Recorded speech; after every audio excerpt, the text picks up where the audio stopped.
I suppose we're all used to seeing grand stately homes and perfectly preserved properties, but did you know there were hundreds of historic houses here in Yorkshire that disappeared forever because they were too expensive to run? Some burned to the ground, whilst others were demolished. Well, now, for the first time, an exhibition exploring the history of these so-called lost houses has opened at Halifax's Bankfield Museum, as Spencer Stokes reports.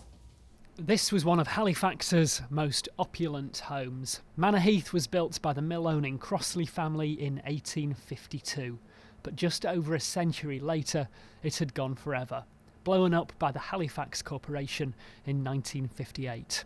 It's one of 10 lost houses recreated as works of art by Hebden Bridge's Kate Lycett.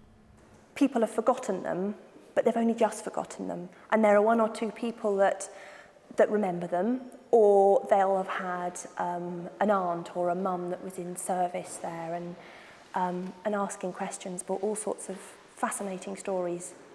Some of the lost homes in the exhibition are 500 years old, but the bulk are Victorian creations, so-called brass castles, built by wealthy industrialists. But the wealth came and went, and by the 1930s it was getting increasingly difficult to staff grand homes. Nobody could afford to heat them. They were often built in inappropriate places. Castlecar was built in the middle of nowhere, on the moors. It was midgy, it was cold, it was difficult to get to. Nobody liked it. Once it was built, nobody liked it. I think that there's more of an interest in this now, possibly because of things like Downton Abbey and the fascination with the high life, genteel living. That lifestyle is reflected here, showing staff and employees at New Crag Hall near Mytholmroyd in 1907. Incredibly, this house stood for less than 20 years, and all that's left are 2 turrets, abandoned relics in a private garden. For Kate, this was a huge discovery and a source of inspiration. It was magical, like a kiddie in a sweet shop.